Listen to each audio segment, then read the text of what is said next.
ษาลาภาคเจ้าเริ่มเข้าไม่ป่ามาบุญกฐินหันมาได้มวนกันนำบานละเสียงลมพานที่ห่วงขาอยู่หัวหน้ากล้วยโอนเอ็นคือเป็นลางบอกให้หูว่าทางสู่สิแต่งดองโอ้ยเด้อแฟนโอ้โอ้โอ้ยเด้อนอ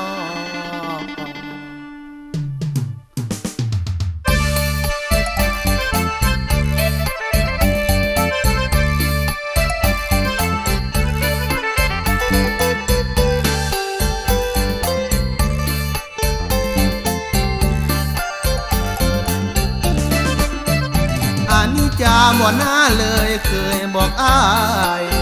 ว่าจะหมายหักกันนั้นล้นสวงเสื้อลงปากหักละคำพ่อคำลวงถ้าจะห่วงบอกอ้ายให้คล่องใจละเห็นเลไลนางเคียงคู่มักอดสูน้ำตาลังหากแล้วบ่สมหวังอดีตหลังบอกคืนพอรอจนสิ้นขอบพรรษาหน้าคนขายโอ้ย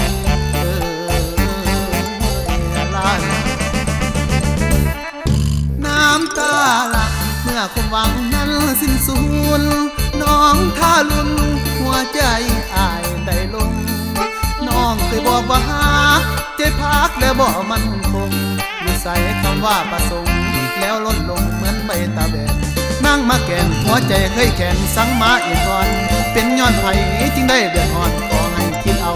คำปากเจ้าเบาว่าจะทานพอเมื่องานเปลี่ยนไปลิ้นทั้งสาสิ้นเสียแห้งตั้งต่อบอกให้รอจนเข้าขึ้นบ้านหวานแล้วเราคงละทมหัวใจอดกันรอคอยวันมันหมายเอาไว้ตั้งนานเห็นเข้าคือหน้าอุลาอายนี้ไว้วันนี่หรือคำว่าหักกันแต่บ่ยาวนานเลยนะคำยำแรงแสงตาวันคอยยำแรงแสงตาวันคอยใจเงาง้อยคิดพ่อคำเก่าคอยอยู่หน้าจนมาแล้วเขาใจเจ้ามันเปลี่ยนแปลงแรงแล้วนายมาเสียใจหลายเถื่อแรงแล้วนายมาเสียใจหลายเถื่อมันเหลือแห้งคอ